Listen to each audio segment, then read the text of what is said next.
Welcome to the Fiscally Awesome Podcast. I'm your host, Matt Gardner, co-founder and CEO of Hiline.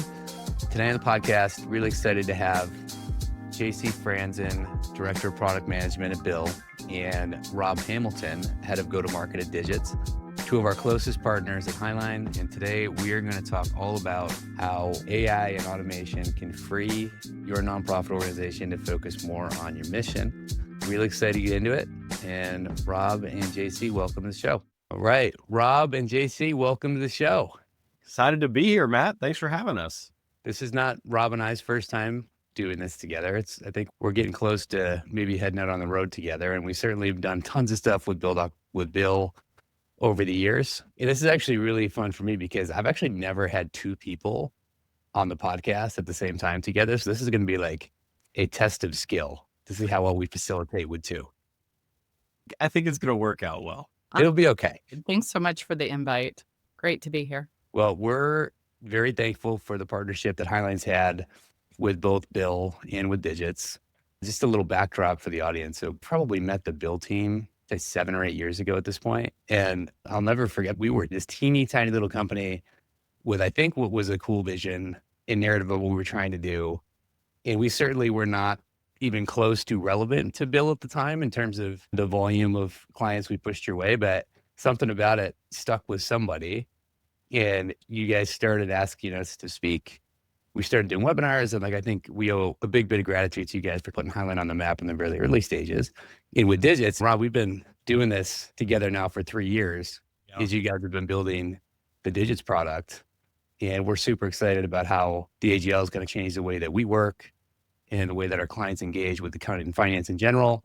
And I think the partnership between Hiline, Digits, and Bill is like really the way that I think most small businesses should have this done forward in terms of managing their back office. But today we're going to talk specifically about something near and dear to us at Hiline, which is what does that mean for nonprofits? Before we go into that and how the back office landscape is changing for nonprofits with technology solutions, maybe we just do a quick intro. JC, you want to go first? Tell us about your background and Bill and what you're doing there. Absolutely. So my name's JC Franzen. I've been here at Bill for 12 and a half years. I'm Director of Product over integrations and our cash management tools here. Before I came to Bill, my background was in accounting. I worked in higher ed, and I actually spent a year doing nonprofit work for our Foundation for Institutional Advancement with the Nevada System of Higher Education. So definitely a topic that's very near and dear to my heart. Okay. So you've lived in it. You're helping build technology and you know the game well.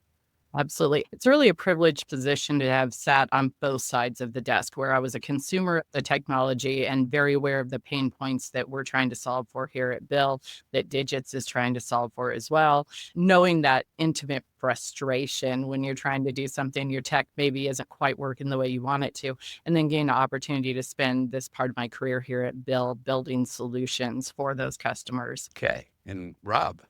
Well, my name is Rob. I lead our partnerships and kind of like accounting firm enablement group.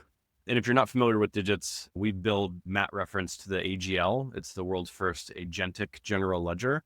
And our goal is to really automate the TDM and accounting with AI really baked into the ledger versus needing a bunch of different tools all over the place to kind of like cobble together a more automated close process. So we look to automate the bookkeeping or reconciliation and all the TDM there. But I'm in particular excited to talk about the nonprofit space. It's been an area close to my heart. My younger sister is type 1 diabetic, so we've been very close with the JDRF for a very long time and have served on multiple different boards throughout kind of like the years around that. So maybe not to the extent you have, JC, but seeing both sides of this coin and is one of those areas where I think there's a lot that we can do, especially jointly, to really bring better technology into the space and better visibility for the folks that are trying to do good in the world. I think we could all use a little bit more of that. So, okay, this is good. So the goal of the show today is to address the challenge that I think nearly every nonprofit leader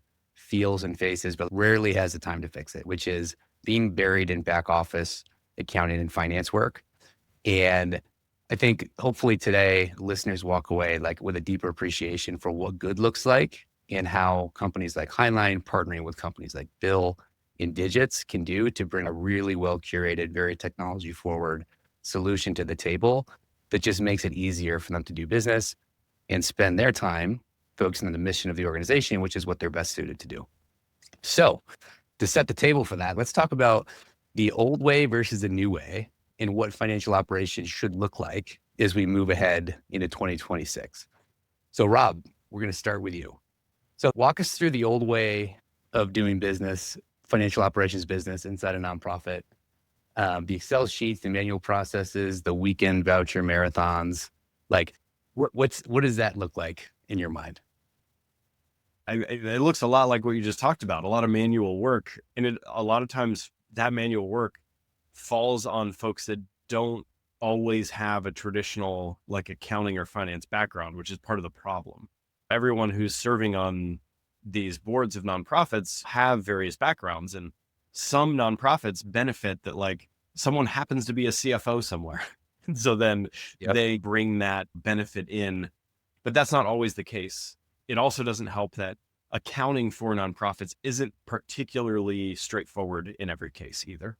And so it just brings in more and more questions. And then when you go present these finances at board meetings and areas to get direction, you're sitting there talking to a bunch of people that like showing them a black and white P&L isn't particularly engaging or to an audience who knows how to interpret what's going on. And so it definitely puts a challenge on these nonprofits to be able to navigate this appropriately. One, in the creation of like their financials in the first place, but even in the presentation and understanding and what does this mean for us and how do we sustain ourselves moving forward? Honestly, both sides of the coin, there's some pretty deep challenges. Yeah, I love what you said there, Rob, about a lot of times you have people that aren't necessarily accounting professionals by trade that are doing things. Or sometimes if you do get lucky and there's like a CFO that sits on your board, you're taking up time of that board member on trying to struggle through financials. And there's so much overhead with manual processes. On top of that, there's so much risk with manual processes when you're dealing with people who are not professional at times. They may be wearing 3 or 4 different hats. They may be your chief fundraiser and your community builder, and they might stuffing envelopes, and yet they're trying to do the financials, and that can be a huge struggle. Yeah. First of all, the nonprofit sector is massive. I actually think it's the biggest, or at least it's in the top 3. It's probably not number 3 in terms of biggest markets in the SMB economy. I think there's about 1.5 million nonprofits out there. But I feel very strongly that the market's been underserved for a very long time. I think because they're mission focused, for some reason, the technology advancement hasn't been pointed in that direction. I think they've been strapped with like outdated tools. And I think oftentimes for a nonprofit too, like it's hard to get good talent in there because you have to be able to afford them and you have to be able to attract them to the organization. And sometimes it's just a mismatch of need. And what basically I think has happened is like nobody has stepped in to just shine a light on it and say, look, we're doing business the way that you had to do it 25 years ago, but there's a much better way to do it. And I think having somebody be a voice and pulling the nonprofit community out of the echo chamber of other nonprofits and like really understanding how business is being done in the for-profit world and how those tools can apply to their industry is really important work. So JC, maybe talk to us about what does good look like in 2026? In terms of pulling them out of that past state into the future state. Yeah, actually, I'd love to talk about what great looks like. What great looks like. Yeah, I think there's a lot of opportunity here. What great looks like is taking chaotic systems with a lot of manual processes where people are still opening envelopes and paper checks or your paper invoice and then trying to get that approved and then manual checks and getting the double 2 wet signatures on that and hunting down who on the board can sign. That's the process that was tedious. That was the process that was painful. What great looks like is a streamlined system. It's a system where you have your AP automated, where your invoices come to your inbox and they're automatically coded. They're routed for approval. You've got the right people's getting those approval notifications. They're getting them on their mobile app. They're just clicking right there to accept. They look at it, they click the button, they approve, and then it can be approved for payment. That's what great looks like. What great looks like is spend cards, where you can assign spend cards to your employees. So if your employee is hosting an art reception for the fundraiser, there's no more struggling with manual POs. And then, oh my gosh, if your employee overspends, No, great looks like that spend card where you're saying there's $5,000 budget for you to spend for the event this week, and they can go and simply swipe their card at Costco, at Walmart, wherever they need to be going to pick up the products for that. Great looks like where you can have your donors log straight into a portal and simply be able to make those donations, whether they want to do it via their credit card or via ACH. That's what great looks like. Great looks like taking what you needed 3, 4 people with finance understanding to be doing and simplifying it down to maybe one person. On the GL side, I'm sure that Rob has a lot to contribute there with what, they're doing with not just GL, but with an agentic GL. There's a ton of opportunity for great. And there is a huge movement with some of these agentic GLs with layering in AI, not for the cute stuff. We all know what AI can do for research or for an AI dog or whatever. AI that actually makes a difference in our lives where we are streamlining processes. And that's just amazing. Don't discount the AI dogs I've been creating in the background. I love the AI dogs. I love. There may be one under my Christmas tree for my 11-year-old. They are great, but I'm not sure they help nonprofits that much. No, absolutely. No, but I think one of the great things is like what great looks like with a Digits GL or an agentic GL is that part of it is synergies between the tools that fit into it.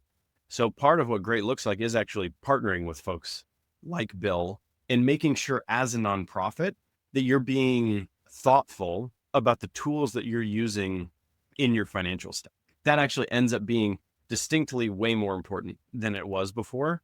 Because if you're trying to help folks that, again, don't traditionally have this finance background, the more you can use tools that speak to each other, the less they're going to have to rely on trying to learn something that doesn't fall in their background. So just as a high level example, if you're using Bill and an assortment of Bill's products to manage your AP processes and your AR processes, if you connect that into Digits, all of the accounting just automatically gets done in the background. And so then when you go pull up your ledger, you're not having to be like, oh, how does this get categorized? Or where does this go? Or what part of the GL does this align to? All of those pieces actually just flow from the systems that you've set up correctly and appropriately. And that's, I think, the key part of like from how a nonprofit should be thinking about this is it's less from the bottoms up of, oh, okay, I have like, great, I have a bank account, I have a credit card, I have this. Now, how do I connect them? That actually needs to be an earlier part. That how do I connect them needs to be in the beginning part of your process, because at that point, you're starting to see like, how do these tools connect to each other? And how does that unlock my time on the other side so that I can focus on the work versus just like having the stress of the financials in the background. Oh, you're speaking my love language. I love integrations, Robin. Just solving for the idea that you don't need to struggle on where to put it on your GL, as well as no need for double data entry. You just your work in one system, and then you don't need to think about it again because it just almost magically flows to all of your Yep. other systems because of that integration, because of that connectivity. Yep. I love the discussion. So I've worked in accounting firm services businesses where like you are essentially a profit center, right? Like you're running a services org, you sit in the middle of the action, and that's really fun to me. I've also worked in corporate finance where you realize pretty quickly after being a revenue function, when you work internal, you become a G&A function, and your job is actually to be an enabler for the revenue generating functions of the organization that you work for, whether it's sales or it's manufacturing or whatever you do. And that was probably like one of the most important things that I learned in my career was even though we were a revenue generating function for this business, because Hiline's in the business of providing services, our job is to be a strategic finance and accounting enabler for the organizations that we serve. And I think a big part of that is what you two are describing, which is like we are the conductor of the symphony, right? Like regardless of how the thing got done 25 years ago or today, our job is to make sure that the workflows exist inside those companies to make sure that we can be an enabler for them to make the right decisions every day. And it's changed so much, even since I got into this game, the technology solutions have gotten so good and they've come so far that it's as much of a systems and a data problem as it is an actual accounting and finance problem. And our job is streamlining it so that you can do it with as little as effort as possible, like minimum effort, maximum quality and output. And I think for nonprofits, that's why we're here, in my opinion. But I think there's a part you're like, not intentional, but that we've left out of this, which is your part in this Hiline, Matt. I'm just going to start calling you Hiline now. Oh, call me Hiline. But which is that stitching, because it is one thing to have the tools and have these things put together, but there's another part of this, which is that level of advisory, not only to help stitch it all together, but also to help interpret and give 100%. some guidance as to here's what we're seeing across different sectors or similar industries or similar areas of your nonprofit's focus. But having someone that can help bring that guidance in is actually a key important part of this whole thing too, and helps double down on making sure that I have the systems in place. Maybe you've done everything we've already talked about up to this point. It's like, great, I have the tools, I have the GL system, I have all these things going, and yet I still don't know what I'm doing. It's like you still a lot of times feel like you're at this loss of information, and bringing those three things together, I think, are the foundational parts of making it work. 100%. Yeah, you're stealing my thunder. There's a service layer on top of the whole thing, right? I actually think it is strategically valuable, and it is in fact more advisory level service to have the know-withal, to know how to stitch the systems together, to know how to set them up, to know how to procure them, to know how to give user training, to set them up to align with the workflows and the needs of the organization. That is like super important work that we take very seriously. Then you also have to keep it running because things change. You add new programs, you want to change budgets, like all of it requires constant maintenance. And there's always exceptions to what technology can handle. So the more we can focus on the exceptions, which is generally the more complicated stuff that requires expertise, the more time we can spend advising our clients and connecting dots for them and taking all of our learnings from all the nonprofits we work with and helping them understand what good looks like. So I think like the way it all comes together is really cool. Services and technology are getting stitched closer and closer together. And I think that's what's helped us stand out over the years. I completely agree with that, Matt. And I would say that you can have the greatest tools in the world, but if you don't know how to use them, if they're not the right tool for the job, a hammer's great if you have a nail, but a hammer's not great if you have a screw. And you can set somebody up, somebody can go in unknowingly if they don't have the expertise of a firm like Hiline, and they can start picking tools that maybe aren't the right tool for their job. Having the right tool is super important. Knowing how to use it, having the advice, being able to show them how to use it. And then it's really integration, automation of kind of those tedious tasks that don't need a human touch, and then outlining exceptions, and then getting to the point of being a strategic advisor. Really, especially with nonprofits where there are such lean margins that they're trying to operate on because they definitely want their money, their capital going towards their causes. Just being able to simplify, streamline, automate, integrate so that those are taking up such a small part of their operating bandwidth mentally that they can focus strategically on where do we really want to take this? What can we do? What good can we do in the world? I think that's amazing. And you touched on something that I was thinking about, which is like, how do you lay that foundation appropriately? And this actually, we work with accounting firms really frequently at Digits, including Hiline. And one of the things Hiline's well past this step, but for folks who are earlier on in adopting like more AI native kind of like tool sets, one of the biggest pieces of advice we provide is just lay out your entire process and how that impacts the finances and where. It's nice to do that alongside of someone like Hiline or an accounting firm that can help you know where each one of these processes impact the finances. But that's a step that anyone can take, no matter if you are a finance professional or not, or have a background or not. Is just get a room with a whiteboard, start laying out, here's the things that we are continually doing. And then where is there money associated with that? And what's the impact of those things? And you can start to map tools. And okay, we're collecting money here, we're paying money here. Great. Bill is a great solution here. But over here, it might be a different tool that help. Maybe it's a CRM system to track like your customers or your donors and trying to do those things. And then do all these pieces talk to each other. And that gets to that next step of the foundation of the whole thing. And that actually gives you this nice like piece of content that when you go choose a finance professional to work with, you have almost a deliverable where you're like, look, this is our stuff. How do we fix it? Or what do we align towards the right process to work together? That's the Yeah, first I step in onboarding for us with clients. yeah. It's like systems mapping, understanding what's feeding what. Like we're not a product company. We also have a product, and like the base of our product is like there's the general ledger is central to it because you gotta have good data around your accounting, and that's what I think a general ledger is. It's fed by other systems, and for us, the product starts with making sure we've got solutions for all the entry points for the data inside the system, and then it's wrapping service around that. In the service, I think the tooling is changing.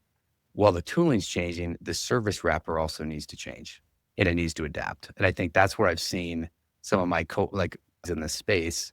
Sometimes this layer is not being reimagined in a way that paces with how the technology is changing, how things are getting done. And that's really, really, really. I think that's probably part of the most important, Matt. I was doing a webinar last week and we were talking about where your finance professionals, CFOs, or even outsourced accounting firms, where they're moving from having traditionally been more about just the numbers, what has happened, just the numbers, to really almost coming into the C-suite and being a strategic advisor to CFOs, to E-teams on not just what has been, but what is possible.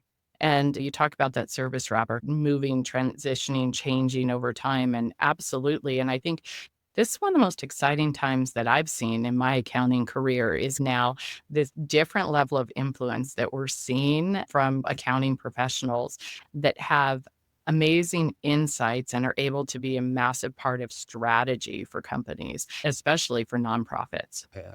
Well, and those skills have always been there. I just feel like accountants got locked into this compliance workflow from cloud accounting era. If you go way back, accountants were like embedded in these businesses and knew like everything about the money movement and things like that. They were the source of truth. And that's almost because of all of these cloud tools and everything being in a million different places. Now it's just like you're more of a Gumby trying to pull it together, which like to this, again, non-financial professional, the nonprofit, is distinctly challenging. So it's like the challenging for the accounting firm that's changed the job of the accounting firm also then downstream makes it harder for that business owner to know anything about where their money is. And I would imagine this world is actually bringing us closer to what it used to be, where your accountant is like the most important person you hire at a business, because then that person has all of the context in one place. So I have a very strong opinion about this, like the evolution of technology over time, right? Fundamentally, I think most of the tooling has been built to retrofit a process. So a lot of the generation of technology was like, well, you do this thing this way in accounting, I'm going to build a piece of technology to do better. We're now in a moment where like throw what you think the workflow should be out the window, because what it looks like to close the books, like month-end close, is this addiction that the accounting profession has. Well, that is changing. It can be done more real time, and it can be done in a way that's not a slew of balance sheet reconciliations at the end of the month, because it comes down to what's your source of data, what's feeding it. Is the integration good? Can I trust it? The workflows need to change to adapt to the technology and what technology can now do. And I think that is the key inflection point in this entire thing that can break people's brains is I actually don't have control over the workflows anymore. The technology is now taking command and control of that, and I have to adapt the way that I work. And now we're going to bridge into you, JC. Let's talk about like AI's role in the nonprofit finance space, right? Because that's really what I think has created the inflection point is now AI tooling is now dictating workflows in a way that has never happened before. So what do you see? You're exactly right. A lot of what was done with your tech stacks before was reactive. This is the way we have to do it. And today it's like, how could we do it? So when I'm looking around, I'm looking at things that are really high value. I look at what are the workflows that don't need a human touch that are taking the most amount of time from the employees. And I think about things like inside a bill and outside a bill. So I think about things like because we're headed up at the end of the year. W-9s. Oh my gosh, how many vendors did I pay that I didn't collect the correct documentation ahead of time? I remember my first job straight out of college, and I was working at a golf course, and I was handling their AP. And we came up on January, and I had 4 vendors, 4 of those golf pros that do lessons that we had paid that I had no documentation for. And now I've got to issue a 1099. And I remember, scrambling on phone calls trying to get the documentation filled out from them. Agents can handle that now. Agents can handle that. Bill has a W-9 agent where we go ahead, you add a new vendor, we send out the email notification, the vendor replies. Agentically, we're responding to them and answering questions. They send their, W-9, they fill out all their information. We validate that. We validate the TIN for that. And then we go ahead and set it that you're able to pay the vendor, that they're, open for payments now. Things like coding bills. How many of us in the accounting profession have had those nights where we're coding, a 100-line AP bill, and it's just so tedious. And oh boy, if you hit tab one too many times, and then, you're trying to code out everything and you're a line off and your amounts are off. Agents can do that now. And it's not this big, scary thing. It's small incremental changes. It's trying one agent and see how much time that frees up with you, with your workflow. And if people just kind of start small and build on that as they build confidence in these agentic workflows, I think they're going to be amazed at where they find themselves 6 months down the road, that they're like, I can't believe we ever did it the other way. And the so what of that, right? So you think about if I'm a nonprofit that's got $1 million to a $10 million operating budget, what you're really talking about is building capacity back into their day, right? Like you have now more time to focus on the mission of your organization and running the business, because you're spending less time worrying about, did all my W-9s get collected? Can I file a 1099? That is real value to the organization to unlock capacity. But I also think for a Hiline that outsources this, provides a solution in a box for nonprofits, you're now building financial capacity in the organization as well, because the safe thing to do is hire a CFO or a controller, right? That's going to cost you at least $100,000 plus benefits to get a decent one. That person isn't going to be able to bring all of the shared learnings from hundreds of different nonprofits and knowing how all these systems work and what is possible to the table. You can get all of that thing done with the technology for like 50% of what it's going to cost you to get one person in your organization. That's going to be a very big financial drag. And like, sometimes it makes sense if the organization is complicated enough, it makes sense. But I think, you can get this done now in a really sophisticated way for a fraction of what it used to cost, and you can get it done better. So like the work is so impactful in that sense. It builds both time capacity and financial capacity back into organizations that are generally they don't have a lot of excess budget and wiggle room. And Rob, you talked about this a little bit at the beginning, right? It's like making the performance of the business visual. How do you visualize it better for a board? How do you help empower an executive director who maybe doesn't speak finance naturally? Like, how do you help them tell their story better?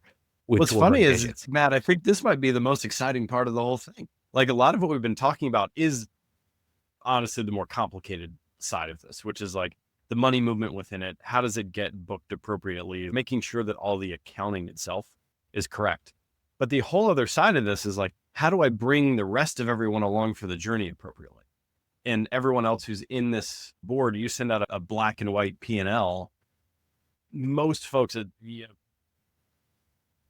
God forbid you send them a cash flow statement. I guess what I mean is like, ultimately this whole thing ends up being very complicated for the other folks on the other side. And this is something that Digits in particular has taken a differentiated approach here, where we've applied a more consumer grade UI to the display and the interactivity of the finances. But the way that you see that manifest at board meetings is that instead of bringing up that black and white P&L, you just bring up your Digits instance, and you can customize different things about it, like around what you care about, what you're trying to track, whether it's like a grant tracking or specific projects profitability that you're trying to achieve. All of that then becomes visual. So then when folks in the room who are asking questions about, well, what happens if we do this? Or what happens if we do this? All you have to do is click into something, and then boom, a nice new pretty chart shows up and shows you the different vendors that you're spending with, or the customers that are giving money in whatever capacity, whether it's through grant or just through an event that you threw, all the above. All that becomes something that is interactive, so you can answer your questions live as you go in these board meetings, versus being like, oh, great question, we'll get back to you once we download a bunch of data that I don't know where it is, run some pivot tables that I don't know how to do, and subsequently maybe I'll get back to you. And then you probably get distracted with some other thing and then never actually get back to it. And so you unlock a lot of those more live discussions because you have a more real-time understanding of the business that allows the interactivity and that kind of like discussion to happen. So, Rob, I go back to my time working in nonprofit and I think about how important storytelling is in the nonprofit world. I mean, it's all about the narrative and being able to tell the story. And that part hasn't always resonated with the finance part of nonprofit. Finance in general, those black and white graphs, those, your finance statements, I mean, those are pretty dry. To be able to have a GL where it kind of brings it to life and brings it to life in real time. It's there. It's got a great UX, it's colorful, and where you can actually dig in to see the story. You can follow the breadcrumbs. You can see every step of it and be able to do, a talk track over that and to get your audience engaged and bring them along with you. I love that point of bringing it back to the storytelling, because you're right. Like a lot of the most successful nonprofits are, I don't want to belittle things down to storytelling around their success, but that is a lot of it, is making sure you're bringing people along for the journey of why this matters. And if you can bridge the finances into that, which have always felt like this bespoke, like differentiated thing from what you're ultimately trying to achieve. It's like the thing that's on the background. It's like, well, I guess we got to do this now. And it's a distraction for what you're trying to do. How do you shift that mindset to be more, how does this enable we want, rather than be this like distraction that like you don't want to deal with? Yeah. And your job is to help the board fly at the right altitude too. So like I've been in many board meetings when I've sat on the boards where somebody drops a P&L on the balance sheet, like a detailed one on the table, and the treasurer goes through it line by line. And I just watch everybody's eyes gloss over, because it's not that they don't care, but like they don't care to talk at that level of detail. What I think Digits does really well is allow you to dashboard the so what's that the board needs to understand and keep them out of the detail. Because if you bring them into the detail, some people also naturally will go deeper down a wormhole that is not the best use of a board's time when they've been charged with governing. So I think that helps build confidence with an executive director that they can manage the conversation to the right altitude. And that's super powerful. We're going to go on to another talk track. We're going to talk about automation. Okay. We're dancing around a little bit. So let's go more specifically, a couple of streamlined 100%. workflows, like things that Digits and Bill are solving. And we started talking about how important it is to have like program level or grant level P&L visibility, because it can't all be mashed into one. You got to be able to break it down, and you got to be able to see what's going on in each one of those things. So Rob, talk to me about dimensions and Digits and how Digits is solving for this problem. Well, I think this all starts at, okay, I've made my choice. I'm going to use Bill. And then maybe I'm using Divvy alongside of Bill, or I have my bank accounts and credit cards. Like I've chosen my options. I've distributed it to my team, all the above. Where Digit starts is actually just in the booking of the transaction. So when we're talking about automations, instead of you having something where you have to come in and review every single transaction and know exactly where it goes, all the above, what Digit does is just connects to all of those institutions. So a bill, your credit card, your bank account, your payroll system, all the above, and we auto book everything. And what that does is then just highlights to you the pieces that you should pay attention to, because we have lower confidence in how to handle them. And so what that usually looks like is, hey, we're flagging this transaction to you, come take a look. And there's a chance you need to send that transaction to someone on your team to get some clarification, but all of those pieces are automated within Digits to get in touch with your companies and then bring things back. But a key piece of this is what you brought up, Matt, which is like different dimensions and slices on the data. So if you're needing to do grant tracking and understand like what projects are associated with this grant and how is it like drawing down against it and all the above, all of that ends up, you can like specify or bulk move these things over where you're like, this credit card goes to this dimension every time. We will slowly start to learn each business as that work happens. And then those pieces will get automatically booked as those things learn. And that's where the benefit of the tool stack comes in. Because if you're using like a Divvy card Digits will work closely with that and then be able to book these things appropriately as we learn which card is associated with what. And this is where that tech stack starts to become important in knowing how it all works together. And so the automation of these pieces flows from bookkeeping to reconciliations. And some of these words I'm using are, if you're not in finance and accounting, they might be like, I've never done a reconciliation before. You don't need to worry because we're going to automate it. And so that's where ultimately this goes, is like the things that previously were stress points of, I think I need to do this thing, but I actually don't know, I'm not an accountant. We'll take a lot of those pieces off your plate and just flag to you the stuff that you do need to pay attention to. I love that you're using the dimensions nomenclature. Like all dimension is, it's like how many different columns of data can I associate with a transaction? And what Yes. that is in the accounting world is like, because everybody's been using QuickBooks for so long, they call it class tracking, which is like basically the same thing with way less functionality and dimensional capabilities.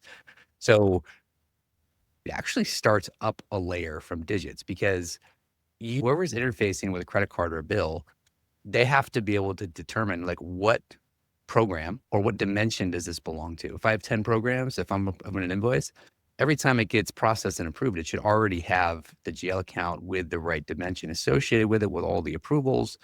And that feeds down, and that's whether it's an invoice or a receipt from Divvy. It feeds down into digits, and it's going to basically land in one of those dimensions. And then digits is also going to take it all and mash it together, which is traditionally what people would view as a P&L.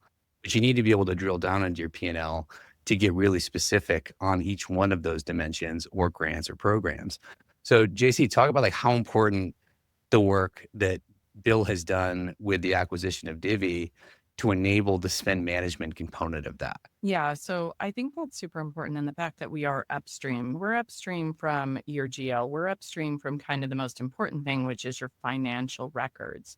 And, with the acquisition of Divvy and being able to handle the spend side of the house as well. And I think about a few things when I think about this. And you mentioned like grant tracking, things like that. Of course, we can code your transactions, and we have a lot of agentic work that's going in where we have some LLMs that are, hyper focused on learning from behavior. Oh, if it's for vendor A, Acme Inc., and it's for above this amount, you always code it to these things, and we can highlight those for you. There's a lot of work going on there. But I think about controls with nonprofits and how important those are. I mentioned at the beginning things like your budgets. Approvals are very important on your spend as well as on your AP. And we have a lot of approvals that can even be tied down to a dimension. So if you always code to, or a bill is coded to a certain class and location, and you need Rob's going to be the approver always for that class and location. And, Matt, maybe you're the secondary approver, but then if you're coding to a different class and location, we have a different set of approvals. We have it where you can set up those rules, those really robust rules ahead of time, so that all of your transactions are going first coded to the right dimensions. Second of all, going through the right approvals process. Who should have eyes on that before that is paid and before it makes it over to your GL? Yep. In the layer above Divvy, that's like when I talk about service wrapper, it's like our job is to take our clients through the process of determining how to use the systems, what controls to set up, what approval processes to keep in place, and making sure that people understand how important it is to use the tools the right way for this all to work. Because if you don't use the tools right, if you don't do it the right way, you're going to end up with a box of receipts and a shoebox on somebody's desk, and somebody's at night like keying these into the specific program or grant in QuickBooks, and it's like just hell. I mean, that's like little work. Nobody Yeah, it's wants to awful. do that. There's a whole part of this too in this world. Like, I think one thing you're talking about is something that, especially as AI starts to come in and do more things, we haven't fully baked out, which is like, you mentioned that nonprofits earlier are really razor thin margin businesses. And so it can be really easy as the owner, operator, or director of a nonprofit to say, I can't afford these tools. I can't do this or I can't do that. Like, I can't afford an accounting firm. I don't really know how to do it. And I think this brings in what you're talking about is a little bit different framing. I genuinely think what you can't afford is exactly what you just articulated, Matt. Like, you have someone either you're paying or a volunteer spending their valuable time doing things that I'm not going to say it doesn't benefit the business, but that's a deeply manual task that doesn't need to be manual. And being able to take either what you're paying that individual and apply that towards software that's going to automate it, like it's a different way of thinking about how you balance what you're paying for and what you're not. But the more you can take that manual work off the plate of the employees of your nonprofit, whether volunteers or not, layers into why it's so important to get this stack right. Because if that's where you're sitting, you're in a much different place from a profitability standpoint. In your ability to sustain the business, I guess is more what I mean, is like a much different space when so much time is being spent on uploading receipts and stuff. It's capacity building. It's like so important because you can't move the organization forward without capacity to do so. It's time capacity and it's financial capacity. And to your point, Rob, we see this all the time. The perception is I can't afford that. Well, if you have $1 million operating budget, like you can't afford $15,000, $20,000 investment for a firm like Hiline to come in, who's going to basically bring all the technology. They're going to pick up the bill for the technology with the service. I would argue like they don't all know it's an option right now, which is our job at Hiline to go tell that story, which is what we're actively doing right now because I think they can't afford it. And honestly, there's a lot of capacity building grants and funding sources out there, but you have to be able to articulate how are you going to do it? How is this going to be a good use of dollars? And I just think we're at the very beginning stages of that sector of the economy, like really thinking about it in a very modern technology forward way, because I think people are more inclined to continue to give to an organization that they view as sustainable. You bring up an incredible point, Matt, where it's like, there's a reason why all these like nonprofit scoring things have come out because people want to be generous and they want to give to people, but they also want to know that money is going towards what they are trying to help support. Mm-hmm. And the more your team is spending on financial bloat, if you will, those things drive each other to some extent. Yep. And so I hadn't connected those until right now. I'm just my job's connecting dots, Rob. I would argue they can't afford not to, Matt. When you think about the assets that they have and you think about manpower hours and you think about money and the balance between those, if it's going to take a volunteer 10 times longer to do it than it would take you to set them up for success, Matt, and the volunteer maybe doesn't have the information to set them up right. So it's something that they're going to have to constantly be circling back, trying to refine processes, trying to make processes that actually work for them to save time. And then when you think about just a tech stack and the amount of hours that it saves, I mean, doing things manually versus having the automation in place, those hours, those are valuable. I mean, you talk about, enhancing capacity. I mean, just giving back 40, 50, 60% of time that would have been spent on tedious manual processes and tasks, that can be life-changing. Yeah. So it's real. That's why we're really excited at Hiline just about diving in headfirst to the space. I just think there's so much good left to be done. And there's a cost to all the communities we live in. We want those organizations to be sustainable. I think sometimes you don't recognize the impact they're having until they're no longer there. And they're at an inflection point right now where like the funding, I mean, there's a lot of political stuff going on, like a lot of funding is being tied up. It's just a time where they really have to start getting nimble and smarter about how they run their organizations. 100%. Yeah, definitely agree. Okay. So couple questions. And Rob, I'm going to start with you. What's your advice for a nonprofit executive director who's drowning in administrative finance work? There's only one answer that I'll accept. We'll see if you can get it. Okay, well, I'll start with what I think the answer is: to hire Hiline. There we go. Boom. See, not even scripted. Look at that. I think we nailed it. We're done here. But I will go back to a little bit about what we talked about earlier, which is I would do your best to try and identify the source of that financial burden that you're feeling. Is it coming from a particular part of the org? Is it coming from a particular part of your process? Try and work these things down. Like if you have a to-do list in front of you of all these financial processes you need to deal with, what's the origin of each one of those and why does it exist? And is there something around that can help solve that? It goes back to the whole whiteboarding process. So that's probably where I would go. And then you hire Hiline. But yep. Well said. Nice plug, Rob. Yeah. JC, I got one for you. If someone is stuck in old ways of doing things, what's the first step they should take? If somebody is stuck in the old ways of doing things, first, I would seek out expertise. They may be an expert in fundraising. Seek out an expert in accounting, in finance, in how to set up a tech stack to automate your processes. Give you a call, Matt. See what your company, what Hiline can do.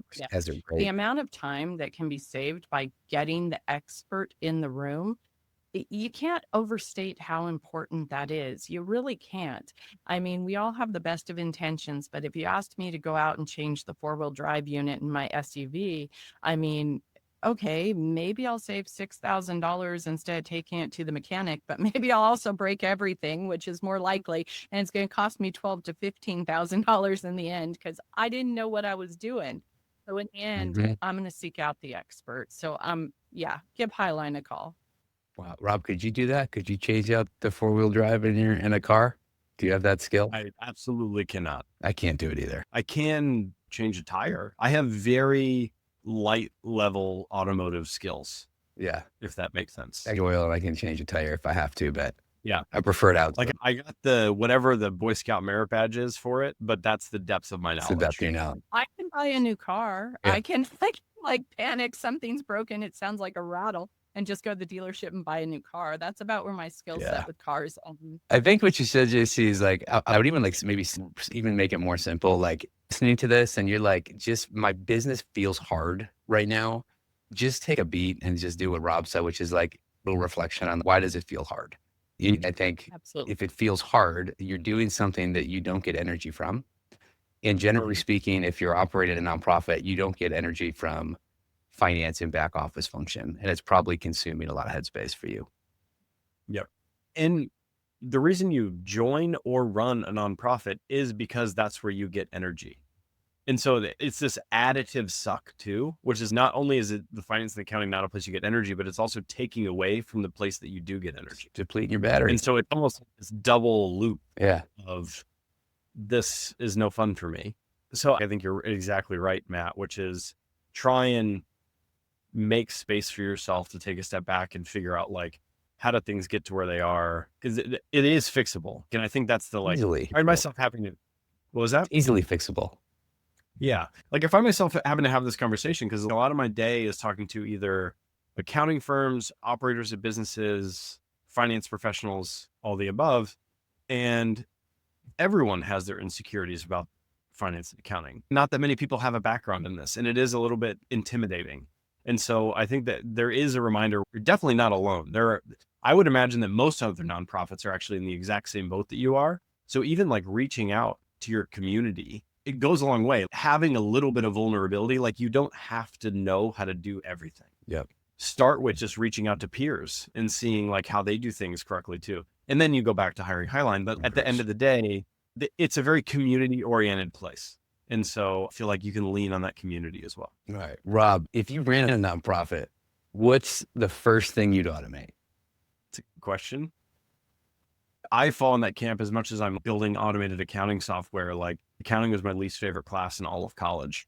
And yet here I am like deeply passionate about helping the profession move into the future and adopting AI. So that is probably where I'd start genuinely, is like just making sure that the things that I choose, the tech stack that I choose, takes a bunch of that off my plate because it just doesn't fall in my natural skill set. I know enough to be dangerous, but the second it gets into, hey, do I need to split this transaction to do this or that, or accrue this or that, or is this a fixed asset? Like, I'm not your guy. So you get to wrap us up. Give us like one bold prediction about nonprofit finance moving into 2026.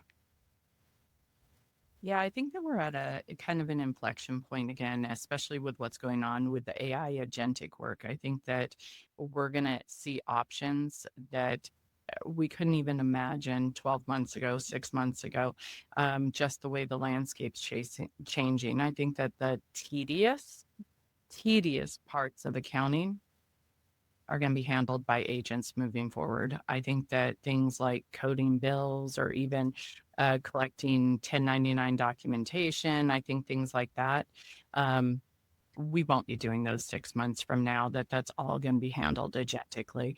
And I think that's going to be a game changer. It's going to, I always go back to time because that's really why I work here at Bill.